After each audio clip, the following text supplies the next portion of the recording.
Assalamualaikum warahmatullahi wabarakatuh. Alhamdulillahilladzi hadana lihada wa ma kunna linahtadiya laula an hadana Allah. Asyhadu an la ilaha illallah. Asyhadu anna Muhammadan abduhu wa rasuluh.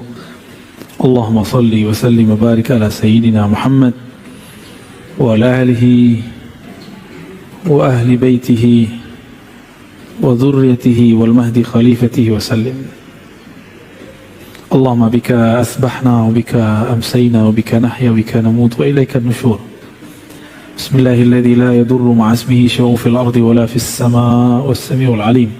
Bismillahilladzi la yadurru ma'a ismihi shay'un fil ardi wa la fis samaa'i was-sami'ul 'alim. Bismillahilladzi la yadurru ma'a ismihi shay'un fil ardi wa la fis samaa'i was-sami'ul 'alim. Wa nas'aluka khaira hadzal yawm wa khairan fihi wa khairan ba'dah wa na'udzu bika min syarri hadzal yawm syarri ma fihi wa syarri ba'dah. Amin ya rabbal alamin. Sallallahu ala sayyidina Muhammad. Baik jemaah subuh yang diberkahi Allah, insyaallah kita akan membahas fawaiduz zikri ijmalan, faedah-faedah daripada zikir secara umum. Di kitab ini disebutkan sekitar 42 faedah zikir.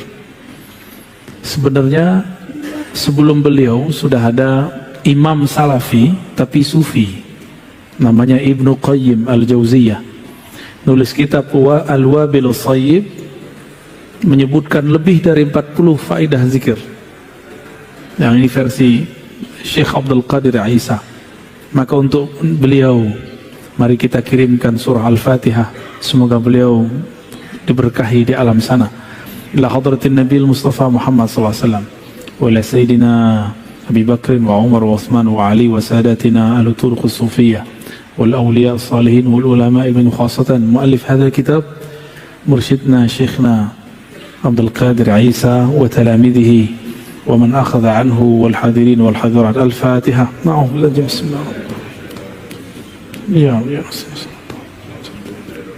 Wa na'udzu billahi minadh dhalin.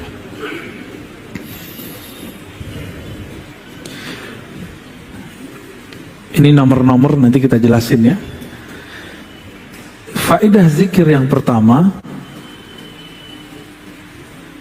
disebutkan dalam hadis yang sahih riwayat Imam Muslim bahwa setiap orang berzikir akan dikerubungi malaikat. Satu, diliputi rahmah. Rahmah artinya kasih sayang. Itu sebabnya ahli zikir disayangi makhluk di langit dan di bumi. Itu sebabnya ahlu zikir tiba-tiba orang sayang aja sama dia ya.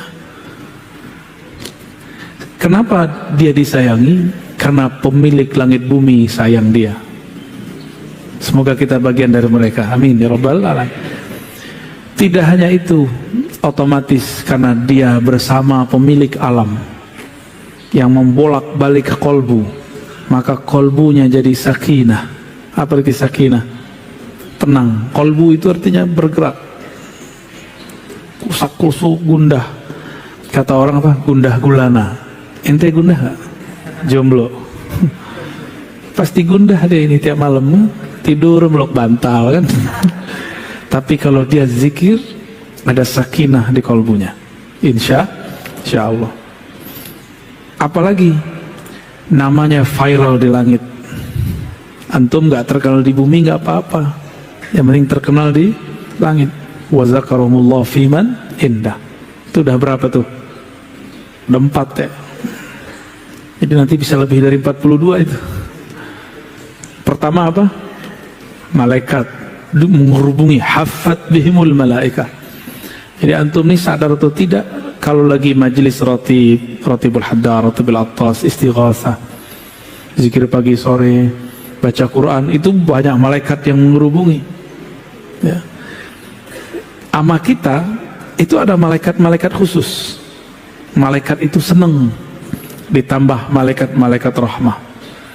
Maka sejauh yang saya perhatikan, nggak ada ahli zikir itu yang miskin. Apa yang dia butuhkan, yang dia perlukan, Allah tunaikan. Meskipun terlihat hidupnya susah, tapi hatinya tidak susah. Miskin ini kan konsep berpikir yang tidak pernah merasa puas, itu miskin ya. Antum dulu gajinya 300 puas, kaya itu. Sekarang orang banyak gajinya 300 juta masih korupsi ya. Apalagi yang kedua, orang yang sibuk berzikir, maka semua hajatnya tadi barusan kita sebut Allah penuhi meskipun dia tidak meminta. Kalau tadi hadis Muslim, sekarang hadis Tirmidzi. Orang yang sibuk dengan Quran, sibuk dengan zikir, Allah cemburu. Kalau di hatinya terbersit sesuatu, Allah nggak mau. Maka sebelum terbersit, Allah tunaikan apa yang akan dia butuhkan, diperlukan. Maka jadi ahli zikir itu agak ngeri juga, Pak. Terbersit sesuatu datang. Tapi kalau antum zikir kayaknya belum ya. Gawat, Pak, kalau sudah masuk zikir dalam kolbu, Allah senang. Allah kalau udah senang, apa aja mau kita dikasih. Karena mau kita saat itu bukanlah kita yang mau, dialah yang mau. Kalau antum kan masih antum yang mau, zikir supaya dapat ini, zikir supaya dapat itu. Jadi masih ada sisi ego, keinginan nafsiyah, keinginan ego, bukan keinginan dari Allah Subhanahu wa ta'ala.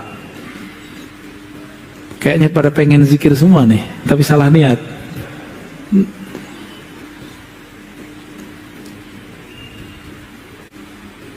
Ini banyak terjadi pada ulama-ulama terdahulu sampai hari ini. Jadi sampai hari ini tidak sedikit ahli-ahli zikir, apa yang terbersit di hatinya Allah kasih. Lalu Allah menyebut dalam hadis Imam Ahmad, Imam Baihaqi dan Ibnu Hibban dengan riwayat yang sahih bahwa ahli zikir itu disebut ahlul karam. Apa arti karam? Karam, al-karami, karim. Apa artinya? Pemurah, mulia ya. Allah Subhanahu wa ta'ala mengatakan, saya'lamu ahlul jam'il yawman ahlul karam. Pada hari kiamat akan dikenal siapa yang disebut ahlul karam. Faqila wa man ahlul karami ya Rasulullah. Wahai baginda Rasul, siapakah yang disebut orang-orang yang pemurah? Nabi mengatakan, ahlu majalis dzikri fil masajid. Orang-orang yang suka berzikir di masjid, masjid. Inilah dalil kita nanti ada masanya akan menghidupkan majelis zikir. Selain majelis ta'lim, ini kan ta'lim. Nanti ada masa kalau sudah muncul halnya, kita nanti zikir bersama-sama di masjid. Insya Allah ya. Karena ngaji-ngaji aja dulu ya, biar mantep dulu, jangan zikir dulu. Jadi kita berzikir dengan ilmu, bukan dengan nafsu pengen begini dan begitu. Itu maksudnya ya.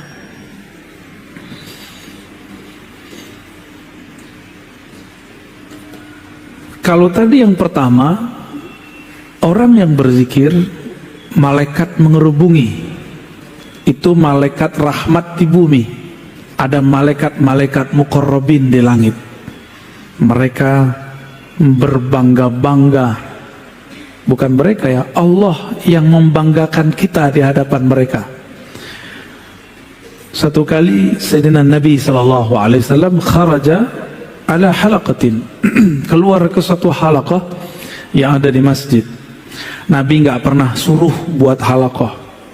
Nabi nggak pernah suruh buat zikir. Tapi sahabat inisiatif buat halaqah, lingkaran zikir, lalu mereka berzikir dengan pimpinan seseorang. Nabi keluar, Nabi tanya, ma ajlasakum, apa yang membuat kamu duduk bermajelis berhalaqah? Lalu mereka mengatakan, jalasna nazkurullah wa nahmaduh. Kami duduk ya Rasulullah untuk berzikir dan memujinya. Berzikir dan memujinya. Faqal atani Jibril. Di riwayat Muslim ini diulang sampai 3 kali. Allah, demi Allah, apakah untuk itu kalian zikir? Atau itu kalian duduk berkumpul? lalu mereka merasa ketakutan. Jadi mereka ini buat inisiatif majelis zikir di zaman Nabi. Dicecar pertanyaan 3 kali oleh Rasulullah. Perasaannya gimana itu Pak? Khawatir dituduh sesat. Lalu Nabi mengatakan, bukanlah aku ingin menyalahkan kalian, tapi aku ingin memastikan kalian ngapain. Karena di langit lagi rame. Atani Jibril. Jibril mengabarkan kepadaku, di langit lagi rame. Kenapa? Innallaha yubahi bikumul malaikata. Allah membangga-banggakan nama-nama kalian di hadapan malaikat-malaikat muqarrabin. Jadi orang-orang yang suka membuat majelis zikir masyhur dia di langit. Maka dulu siapa? Almarhum Ustadz Arifin Ilham, almarhum Ustadz Fulan, udah banyak dari dulu. Itu namanya diharumkan. Tapi kalau sekedar nama harum, kalau nggak rajin zikir nggak harum lagi. Maka harus mengenal jalur pintas, harus kenal siapa yang dizikirkan. Seandainya Allah tidak menyebut nama kita lagi di hadapan mereka, Allah masih menyimpan sirnya dalam ilmunya. Ya. Jadi lebih tinggi ma'rifat. Zikir itu ada 2. Zikir menyebut, zikir mengingat. Nah, mengingat itu mesti ma'rifatullah, kenal Allah subhanahu wa ta'ala. Kalau zikir menyebut rata-rata cuma cari pahala. Ya, kebanyakan begitu. Tapi berkah juga. Ya. Kurang bukti apa Pak? Ustadz Arifin itu, ya. Ustadz siapa lagi yang mengajarkan zikir di Betawi? Saya dengar dulu ada Kiai Benyamin, masih aktif ya. Itu buat majelis Hizib Bahar ya. Rame orang zikir. Habib kita buat majelis Ratibul Haddad, Ratibul Attas. Allah ramaikan. Allah yang meramaikan, bukan dia. Maka aneh jika ada Ustadz, Habib, Kiai merasa tersaingi kalau ada muncul majelis baru. Itu aneh ya, berarti dia nggak mengerti politik langit ya, nggak ngerti dia. Orang begini jahil billah, dia cuma berzikir ingin cari makan. Zikir bukan cari makan, zikir mau cari ridha Allah subhanahu wa ta'ala. Muncul kelompok baru zikir, nggak apa-apa, malah senang kita. Alhamdulillah negeri ini tambah harum dengan zikrullah. Begitu seharusnya, bukan malah merasa tersaingi. Kita itu marah kalau ada yang membid'ahkan, ya. Satu suara dong. Jangan kayak teman saya di seberang sana, datang adik kelasnya datang buat majelis, diperintahkan guru, apa kata dia? Lu lapor sama gua. Urusan apa? Ya, ini wilayah gua. Siapa yang punya wilayah? Yang punya wilayah kan Allah subhanahu. Tetapi memang kalau kita ngajar di suatu tempat ini adab, ada guru tua di sana, kita silaturahim. Tapi seandainya enggak, kita nih orang tuanya, kalau tadi orang mudanya, kita nih orang tua di sana, ada anak muda baru buat majelis zikir, mereka enggak silaturahim, enggak apa-apa. Justru kita katakan, ya Allah, Engkau akhirnya meringankan beban-beban tugasku. Begitu seharusnya ya. Emang mimpin zikir menurut antum enak? Hah?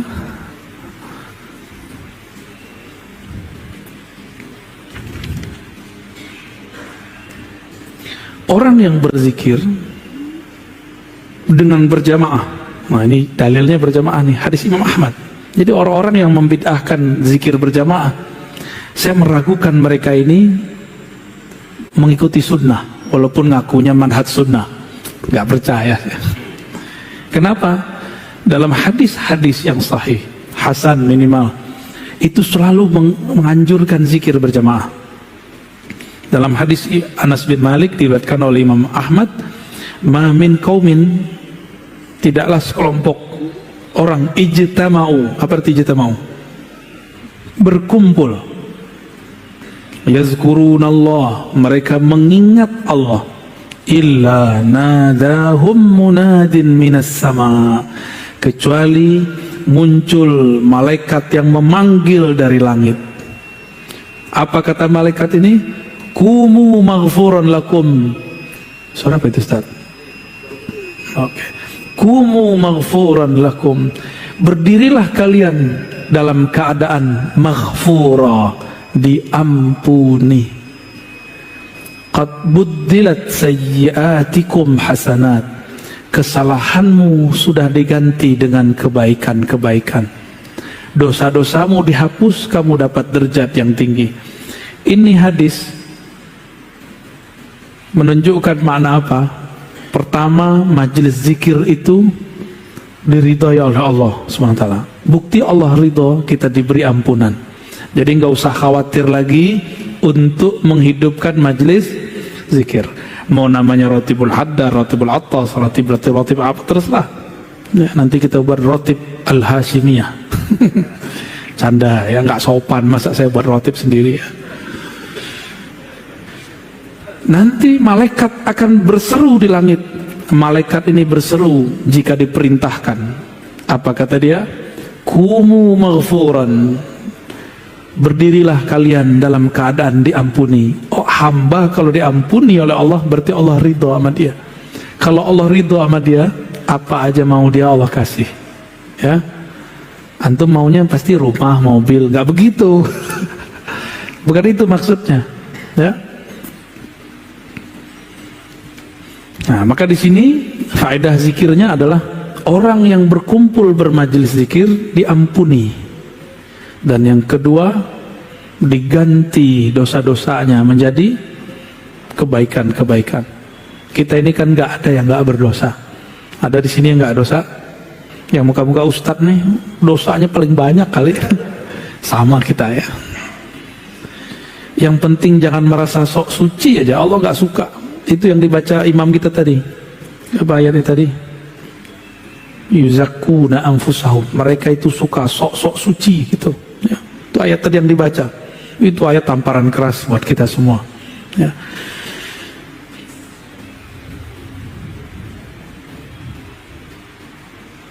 Terjadi dialog antara sahabat dan Nabi. Kana Salman fi isabatin yadhkurun Allah. Satu kali Salman Al-Farisi, Salman ini orang Persia Iran. Beliau umurnya di atas 200 tahun. Masih hidup, masih seger. Kalau di riwayat Imam Zahabi 250 atau 350. Kayaknya 300 agak ribet mikirinnya ya. Mungkin 200 kali. Saya punya guru paling tua udah meninggal 120 tahun kalau nggak salah. Masih seger. Nggak tahu tuh Buya Syar'i apa? Ya, itu berapa umurnya tuh? Ya, tua sekali tuh. Orang cuma pengen minta doa beliau aja. Orang mana tuh beliau? Comas ya. Ya, semoga Allah berkahi beliau. Ketika Salman dan para sahabat berkumpul yazkurun Allah, hadis Imam Ahmad dan Hakim. Marran Nabi SAW fakaffu. Nabi mengunjungi mereka, lalu mereka tiba-tiba berhenti berzikir. Faqala ma kuntum taqulun, kenapa kalian berhenti zikir? Qulna nazkurullah, kami hanya nyebut-nyebut Allah wahai Rasulullah. Qala, Nabi ini kan kasyaf. Tahu kasyaf? Ini orang Wahabi nggak percaya kalau Nabi kasyaf. Nabi memandang dengan izin Allah alam gaib. Kata beliau, inni ra'aitur rahmata tanzil, aku melihat rahmat turun. Fa ahbabtu an usyarikakum fiha, maka aku ingin mendapatkannya bersama kalian. Usyarikakum, bersama-sama mendapatkannya dengan kalian. Summa qala alhamdulillahilladzi ja'ala fi ummati man umirtu an asbir nafsi ma'ahum. Segala puji bagi Allah yang telah menjadikan di antara umatku ada kelompok yang aku diperintahkan untuk bertahan bersama mereka. Maka ini kabar gembira buat ahli zikir, orang yang suka berzikir berjamaah. Rasulullah berbangga dengan kalian. Rasulullah berterima kasih kepada Allah karena ada kelompok-kelompok itu. Maka hidupkan istighasah, ratib, hizib, hidupkan itu majelis zikir, torikot yang mu'tabarah, yang sahih sanadnya kepada Rasulullah. Hidupkan itu. Karena itulah yang membuat negeri ini diberkahi. Hindari merasa lebih baik. Thariqat dengan thariqat tidak boleh merasa lebih tinggi. Ya, itu cuma metodologi. Maka thariqat yang sesat, yang merasa dirinya lebih hebat daripada kelompok yang lain, ya. Boleh merasa thariqat kita bagus, tapi tidak boleh merasa lebih baik dalam artian lebih sahih, lebih benar, yang lain nggak benar. Nah, itu bid'ah itu, ya. Ibnu Qayyim menyebutkan 100 macam zikir, ya, lebih.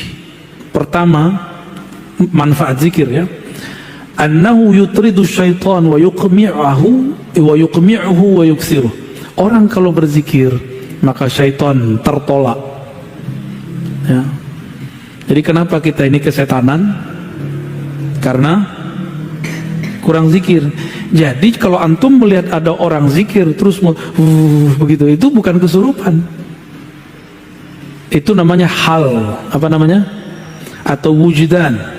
Dia berteriak lagi zikir, itu bukan kesetanan. Atau antum melihat ada orang zikir keras, la ilaha illallah, itu nggak apa-apa. Itu hal yang terjadi sama dia. Cuma kalau saya senangnya sekarang zikirnya lembut. Kalau dulu masa masih muda banget, sekarang muda biasa. Dulu masih muda sekali, saya senang zikir keras. Bahkan kami seminggu itu ada 3 kali majelis zikir keras. La ilaha illallah, begitu. Kepalanya udah kemana-mana itu. Ada kawan kita yang sudah guling-guling, nangis menyebut nama Allah, Allah, Allah. Itu rindu kepada Allah Subhanahu wa Ta'ala. Nggak apa-apa itu.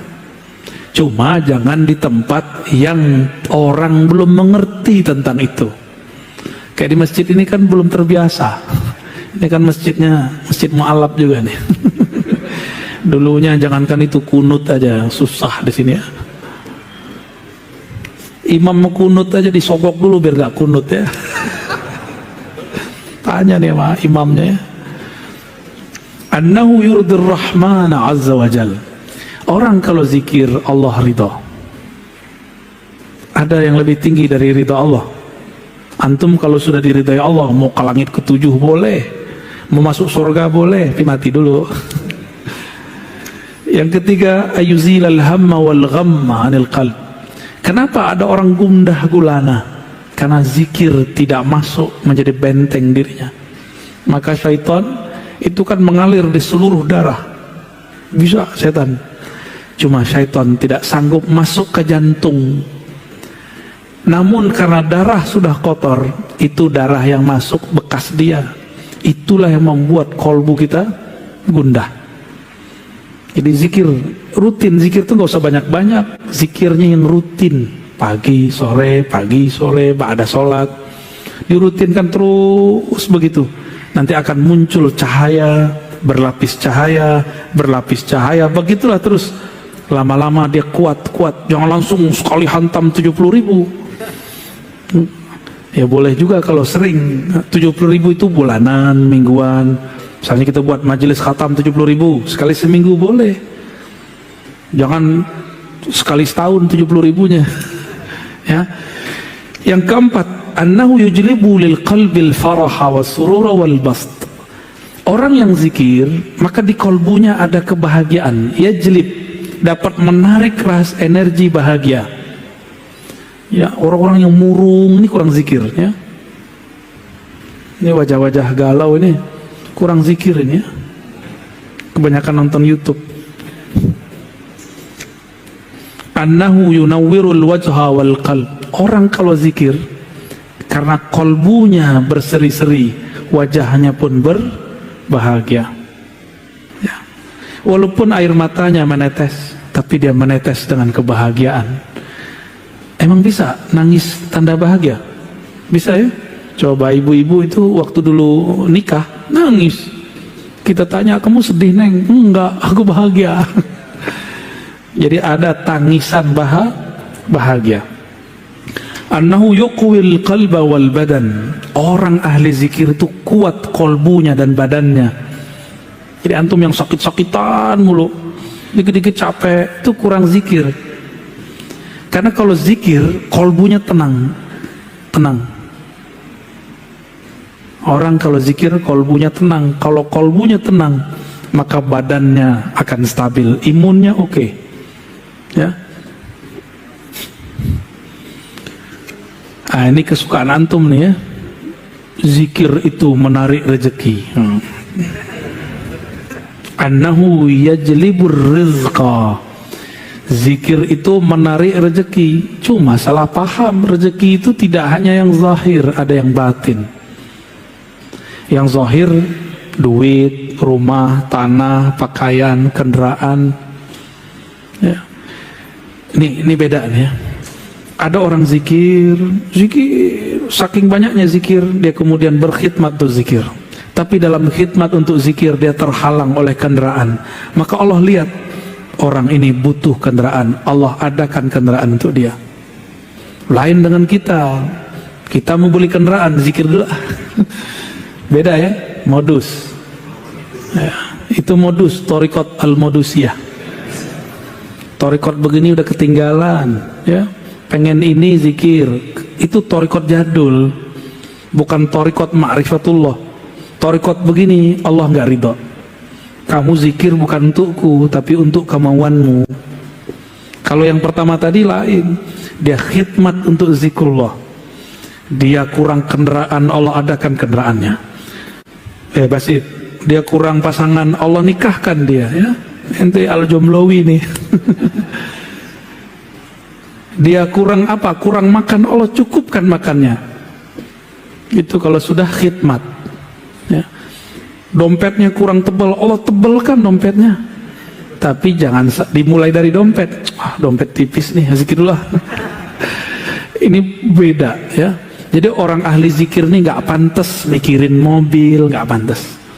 Orang ahli zikir nggak layak, nggak patut dia mikirin rumah, nggak patut.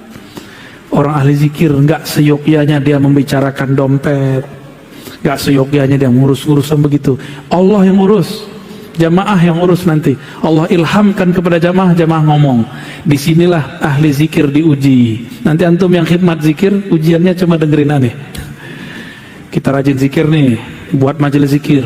Allah ilhamkan seorang kaya, dia ngomong, Ustadz, Kiai, Buya, nanti kalau saya dapat rezeki, saya beliin rumah dan mobil.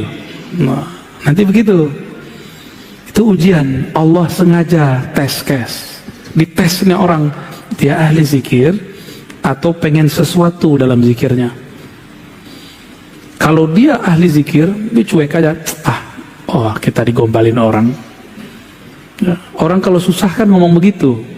Tapi kalau udah punya, eman juga nih duit. Masa dibagi-bagi sama orang, dia kan kerja ngapain? Yang kerja aku, si ustadz cuma doa-doa doang. Gak usah lah, amplop aja lah 500. Ya salam. Minta kaya, ngasih amplop ustadznya segitu kan. Doanya minta dunia akhirat. Itu kejadian, si ustadz berubah gak niatnya? Apakah dia tadinya yang berharap kepada Allah, sekarang berharap kepada makhluk Allah? Tuh, tipis-tipis. Kalau lagi zikir yang kebayang amplop, nah, orang kaya. Atau ketika zikir teringat Allah yang maha memberi, zikir. Kalau matahari terbit, purnama pun tidak terlihat, bintang-bintang hilang, Allah itu pencipta sang surya, dan dia tidak pernah terbenam, dia selalu bercahaya. Seharusnya dia tidak tertutup oleh awan-awan tadi. Itu kan awan tuh yang datang. Pak Kiai, doain saya 6 bulan lagi beli rumah. Banyak teman saya yang kemudian diprank, merasa diprank oleh orang kaya. Nggak boleh. Itu bukan dia yang ngomong. Ya. Jadi antum kalau ngalamin itu, bukan dia yang ngomong, dia lagi dipinjam lisannya oleh Allah. Bahwa sang ustadz jika dia istiqomah, Allah akan cukupkan keinginannya, kebutuhannya, bukan keinginan. Ahli zikir itu sudah nggak ada keinginan.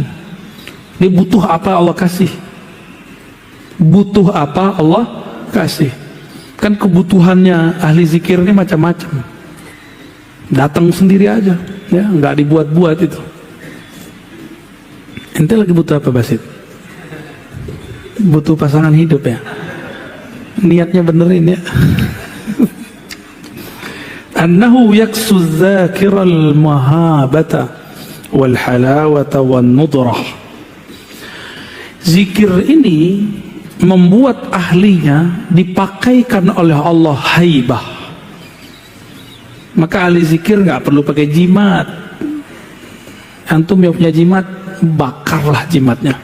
Ngapain lagi? Ya, pakai aja lah zikir pagi sore, istighotsah, rotib, itu cukup udah. Nggak sempat sholawat. Sholawat itu adalah jimatnya badan. Jadi kalau nyimpan di buku, di kopiah kan ada tuh ditaruh di sini ya. Ada yang ditaruh di baju, ada yang bajunya dirajahin. Antum kira aneh nggak ngerti. Udahlah, simpen aja itu ya. Nggak perlu begitu-gituan. Kita ini sudah ahsan takwim. Struktur di tubuh kita ini, dalam diri ini sudah sangat canggih. Kalau sesuai dia dengan proporsinya, komponen di badannya, yaitu zikir, maka dia akan menarik tanpa perlu ada alat-alat penarik. Ya, walaupun muka kita pas-pasan nggak ada masalah. Ya, jadi tolong nih kawan-kawan, bedakan zikir dengan ilmu hikmah. Ya, ilmu hikmah itu untuk yang tadi-tadi.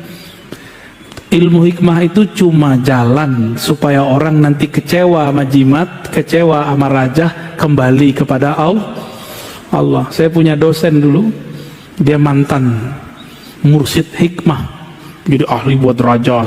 Terakhir jadi pengamal Thariqat Qadiriyah. Kata dia, bosan bergantung ke tulisan, bosan bergantung ke wirid, bosan bergantung ke angka-angka. Kita bergantung saja kepada Allah. Wusul dia langsung. Udah meninggal sekarang ya, karena COVID, tewas juga. Alhamdulillah dia meninggal dalam keadaan cinta kepada Allah dan Rasulnya. Orang yang ahli zikir dibuat manis oleh Allah. Ayaksual halawah, dibuat menarik oleh Allah. Kalau menarik di sini nih bahasa majazi. Sesuatu yang manis ada semut nggak? Ya, bener. Ada semutnya. Semakin banyak gulanya, semakin banyak semutnya. Bukan semut, semut. Ya, semakin dia manis, semakin Allah kumpulkan sang semut-semut. Kenapa kita datang kepada guru kita yang ahli zikir, ahli ilmu? Karena kita ingin dapat manisannya. Ya, semoga kita termasuk semut-semut yang begitu. Syukur-syukur ya, antum termasuk yang manis itu ya. Tapi ada yang manisnya permanen, disedot-sedot habis. Dia harus update lagi, upgrade lagi. Tapi sayang sekali, ada yang belum manis sudah kemudian merasa manis. Bahkan sekarang ingin menyaingi guru-gurunya. Muncullah kemudian mursyid-mursyid palsu ya, di Thariqat banyak Pak.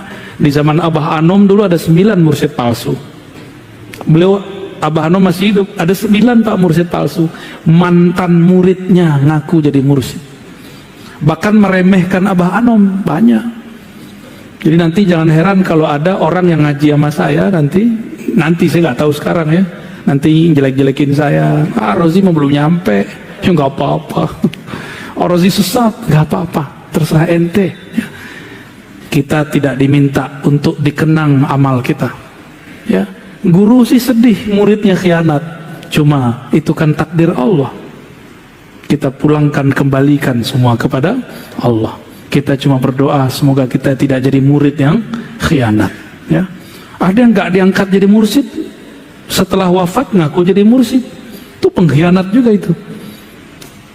Nah ini banyak sekarang begitu. Saya nggak mau ini terjadi pada kita. Maka walaupun saya kolektor ijazah tarekat kemursidan, tapi tidak satupun yang saya kembangkan di luar-luar, paling di majelis tertutup saya bilang. Karena nggak mau terjadi pergesekan thariqah. Karena psikologis orang berthariqat ini merasa bangga dengan thariqahnya. Dulu waktu saya bertarikat Samaniyah, saya bilang, ini thariqat paling cepat. Lalu upgrade Naqsyabandi, kayaknya ini paling mantap. Ada suluk 40 hari, 10 hari. Di thariqat sebelah nggak ada. pindah torikot lagi, bukan pindah, upgrade torikot lagi. Wah, ini kayaknya lebih gampang nih, nggak perlu pakai suluk-suluk nih. Ya. Ngaji lagi, begitulah terus. Ternyata kolbu ini nggak pernah puas sampai dia bertemu Allah Subhanahu wa Ta'ala. Jadi saya pengalaman Pak, bertorikot macam-macam, dan setiap masuk torikot tertentu merasa ini yang cukup, ini yang cukup. Maka setelah sekarang Allah dewasakan dikit-dikitnya, saya menghindari itu. Ya. Maka yang antum kan ada yang Naqsyabandi, ada yang Ba'alawi, ada yang Qadiriyah, ada yang Syaziliyah, ada yang nggak jelas, ada Idrisiyah. Saya lihat ada torikot baru juga nih, torikot Al-Barawiyah.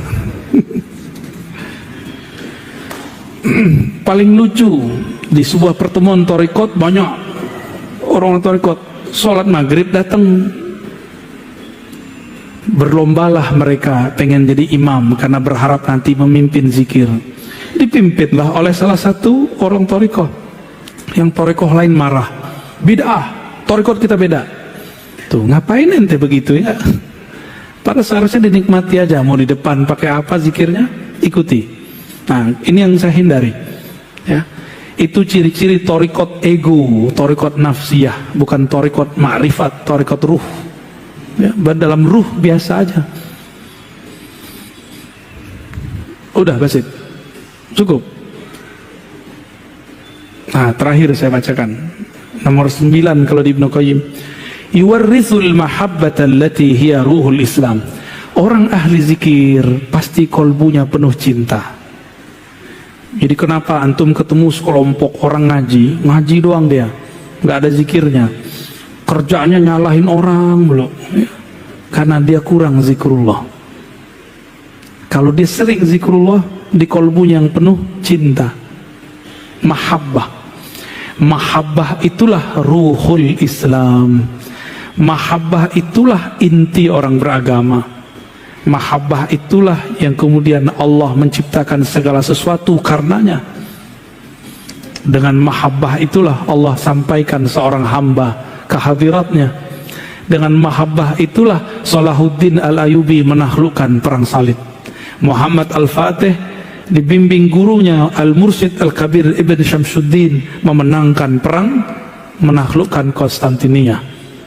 Tapi spirit ini sekarang dihilangkan. Banyak orang jualan khilafah, tapi dia meninggalkan tasawuf dan zikrullah. Ya, saya kembalikan kepada Ustadz jomblo kita ya.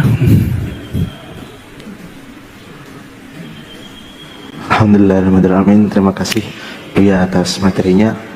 Sedikit Buya ingin bertanya, bicara tentang zikir, ada zikir fida atau zikir tebusan. Itu Buya sedikit tahu, tolong penjelasannya Buya. Zikir fida kalau di Thariqat Naqsyabandiyah, begitu juga Qadiriyah atau TKN atau Khalidiyah, disebut dengan zikir khatam tahlil atau ataqah, zikir pembebasan. Dalilnya banyak ya. Man qala la ilaha illallah dakhalal, man kana akhiru kalami la ilaha dakhalal jannah.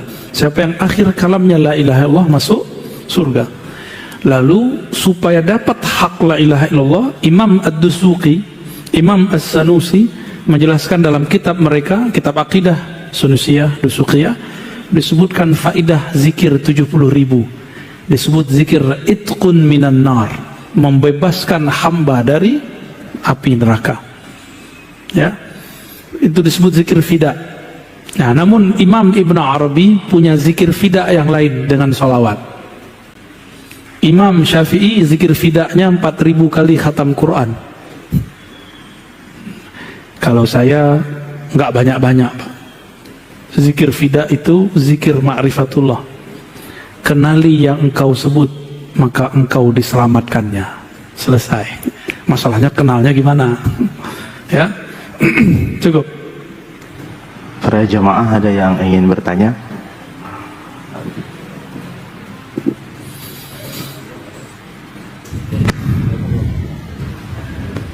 Langsung pertanyaannya. Pak Fauzan ya.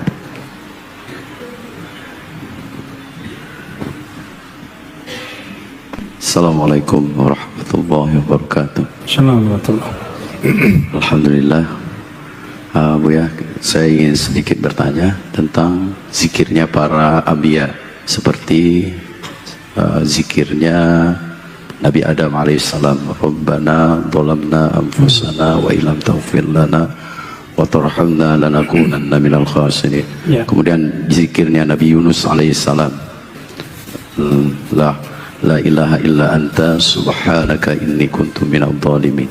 Ini zikir yang harus diawali dengan bimbingan guru, atau cukup dengan mahabbah kepada para anbiya Allah. Siap. Dulu ada Syekh Abdul Somad Al-Falimbani Al-Makki Al-Madani. Beliau lama di Mekah, lama di Madinah. Waktu di Madinah beliau dapat ijazah kemursidan dari Syekh Al-Qutub Al-Syahir Muhammad Ibn Abdul Karim As-Sammani. Thariqatnya Sammaniyah. Thariqat Sammaniyah itu gabungan dari Qadiriyah dan Khalwatiyah, Naqsyabandiyah, Anfasiyah, dan beberapa thariqah yang lain. Beliau mengajarkan kepada Syekh Abdul Somad, zikir itu ada yang umum namanya zikir hasanat, kapan aja boleh karena cinta. Ada zikir yang darajat. Apa arti darajat? Berzikirnya dengan teknik tertentu, kaifiat tertentu, ijazah tertentu. Kenapa begitu? Frekuensi kolbu kita tidak sama dengan kolbu Rasul Sallallahu Alaihi Wasallam. Para nabi seperti Nabi Yunus, Nabi Adam, mereka itu nabi, kita bukan. Supaya kolbu ini dapat mengikuti kolbu mereka, maka ada namanya kaifiat. Kaifiyah bahasa kitanya tata cara, tapi AC disebut bahasa Arabnya mukayyif. Apa bahasa Inggrisnya?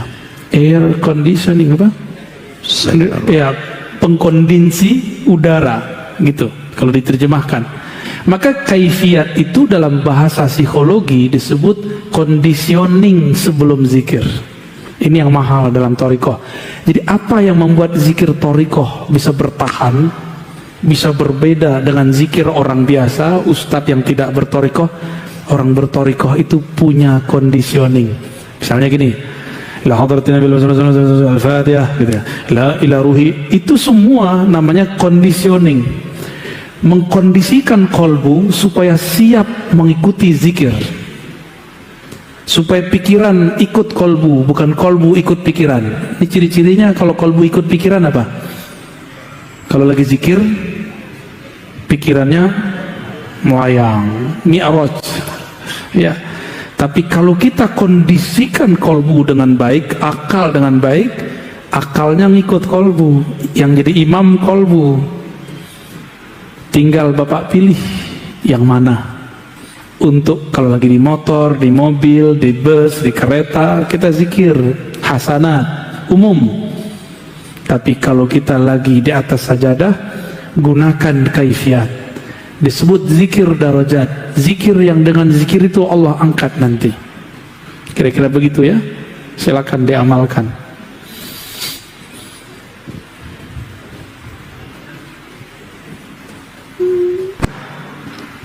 Assalamualaikum warahmatullahi wabarakatuh, Buya. Saya dari Jati Asih, Kota Bekasi, Buya. Masya Allah. Pengurus MWCNU Jati Asih. Udah kemarin, ketemu, Buya. Saya mau bertanya, Buya. Saya pernah bermubahalah pada seorang ustadz yang mereka itu membid'ahkan, yang kebiasaan kita bertahlil zikir. Lalu dia sedang berceramah, saya bilang begini dalam hati saya, ya Allah, kalau memang dia membid'ahkan kebiasaan kami yang suka tahlil dan zikir, ya Allah, kalau memang tahlil dan zikir ini bid'ah, biar saya yang mati atau dia yang menduduh itu. Kebetulan 1 bulan dia meninggal, Buya, habis sholat subuh gitu. Nah ini hukumnya apalah, Buya, gitu kan? Izin jawabannya. Assalamualaikum warahmatullahi wabarakatuh. Ngeri kali. Panglima Banser ya. Mubahalah itu sebaiknya dikurangi ya, karena mubahalah itu menunjukkan perbedaan yang sudah tidak dapat disatukan. Saya kalau ketemu begitu saya menghindar, takut mubahalah itu terjadi. Berarti ini sudah nggak bisa disatukan, malu di hadapan Allah Subhanahu Wa Taala. Bukan berarti saya takut mubahalah. Emang kita takut bersumpah dengan nama Allah? Enggak, ini nama terlalu berat.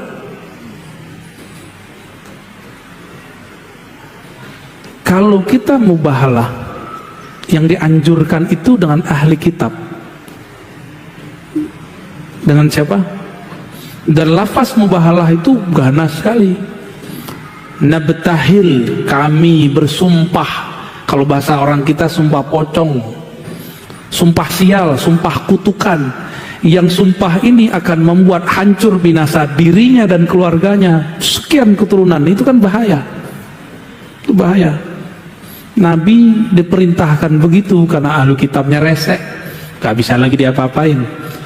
Ini masih sesama muslim, jadi saran saya ke depan jangan diulang ya. Terus hukumnya gimana? Itu kan kretek namanya di hati. Itu kan bukan kita juga yang buat. Nah ini ujian juga, merasa sakti nggak? Ya, yang mematikan seseorang kita atau Allah? Ini contoh nih.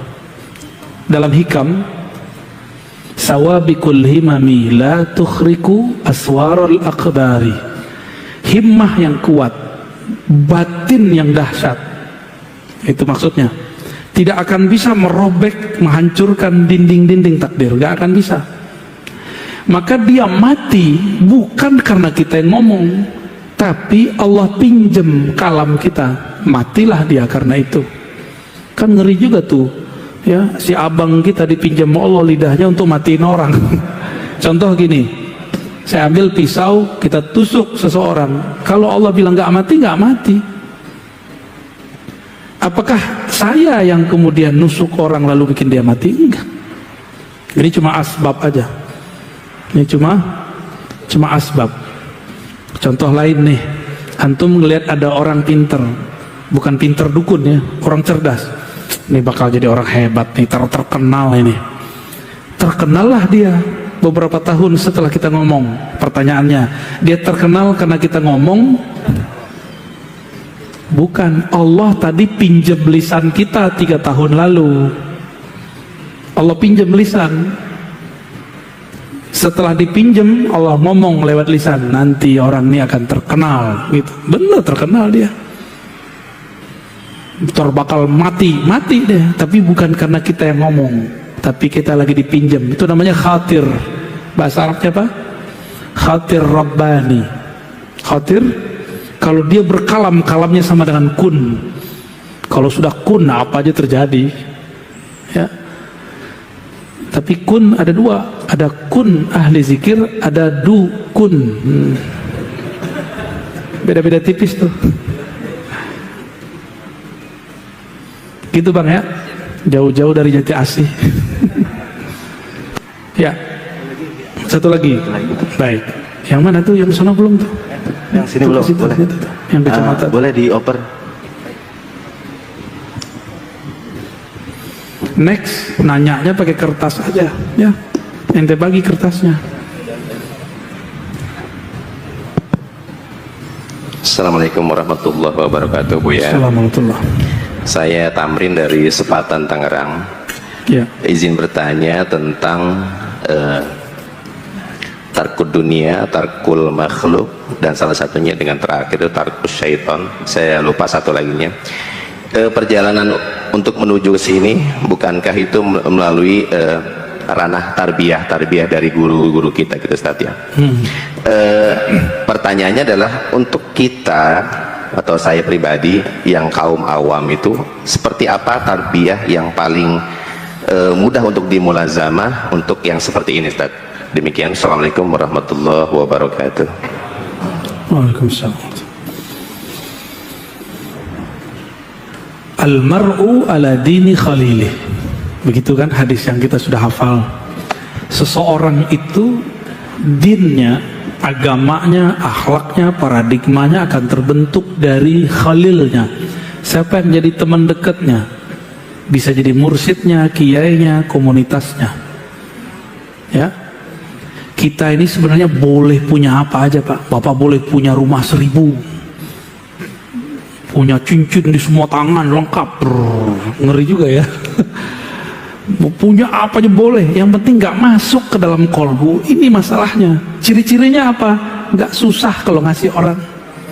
Dia kalau ngasih nggak ngerasa dikurangi dan tidak merasa memiliki, hanya merasa dipinjamkan Allah. Nah, ini yang berat, saya aja belum berhasil itu Pak, tapi sedang berlatih. Kita berlatih. Ini yang disebut zuhud hakiki.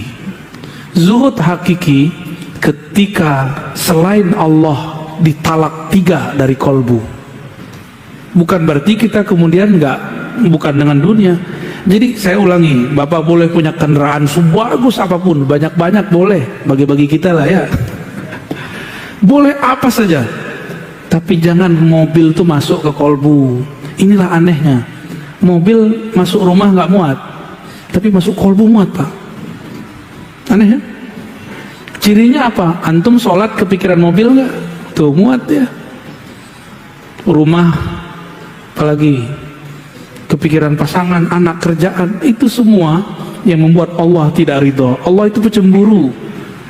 Coba istrinya kalau cemburu marah-marah mulu kan? Istri kita lihat di kolbu kita ada selain nama dia, kecuali istrinya sudah paham bahwa suaminya boleh menikah 4. Ya. Kadang-kadang kan nggak mau paham, tapi sefaham-fahamnya pasti dia cemburu, pasti cemburu. Aisyah aja yang sehebat itu cemburu, ya. Ummu Salamah aja cemburu sama Aisyah. Kan mereka ini 2 grup istri Nabi, ada partai Aisyah, ada partai Ummu Salamah. Ada yang di luar itu namanya Zainab binti Jahash, nggak mau dia ikut, urusan kalian. Saya ini dinikahkan Allah, akadnya langsung dari langit, saksinya Allah dan Rasulnya, kata Zainab binti Jahash. Nggak mau ribut-ribut sama Aisyah dan Ummu Salamah, karena bagi dia cukuplah Allah yang mengakadkanku, udah cukup itu bagiku. Berarti cintanya aku, cintanya Rasul dari Allah. Sedangkan Sayyidah Hafsah, Sayyidah Aisyah dan Ummu Salamah, mereka masih merasa harus namaku yang dominan di kolbu Nabi, kira-kira begitu.